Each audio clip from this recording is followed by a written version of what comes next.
welcome to another Magic standard videos. Today I'm trying out Boros list.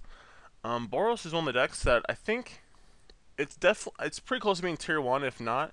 It's been putting up like decent numbers here and there. It won an open recently, and it's also top 16 Albuquerque. That was a standard Grand Prix, and I think it's a very good deck, so I'm going to try it out. I have a couple of friends in real life, Ricky Sitter and Andrew Murch, who've been playing this deck a lot. To great success. They usually top our local events here all the time, and so I got my list from them, so I'm going to try it out. So the mana base is pretty straightforward. We're a mostly mono-white deck with a couple of splashes for red in the main and the sideboard. So we have a bunch of planes. Don't remember how much we have. I think we have 12. Less than that. We have 10. And then we have 4 Mutavaults, which are creature and land, which is great. Allows us to apply more pressure, and through especially through Supreme Verdicts.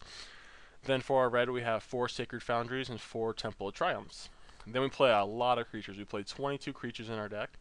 We have 4 Dried Militants, 4 Judges Familiars, 4 Soldiers of the Pantheons. Those are 1-drops. And then going to 2-drops, we have 4 Precinct Captains. This card's really awesome. It's good against aggro and control. It can block and can attack through a lot of things. Like they play Rakdos Cackler turn 1, you play this guy, and they just can't attack through without killing it. And then against control, you don't have to extend too much. You just keep attacking until they deal with this, because he just pumps out white soldier tokens. A couple Imposing Sovereign, which is really good against the creature decks. It's also good against mono black and mono blue, because they're just trying to mono blue is just trying to play creatures to block and just stay alive, but this prevents that. And against mono black, they have 1 removal spell, then they play usually a 3-drop, then a 4-drop, and this can just time walk them, which is pretty sweet.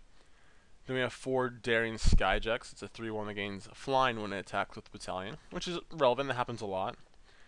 Then we have 4 Banisher Priests, which is our removal suite in the main deck, which just takes out any creature. Usually, even if they kill it, it's long enough for us to get through some more damage.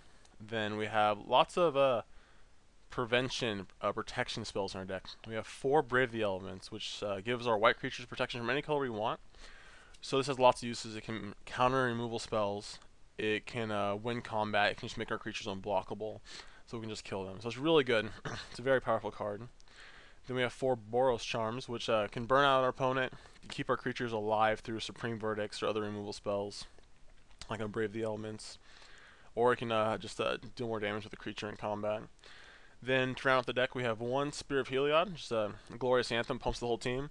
It's legendary, so we can only really play not that many in our decks. We're just playing 1, but we're playing 3 Johnny Caller of the Pride. Very powerful. It can end games really quickly.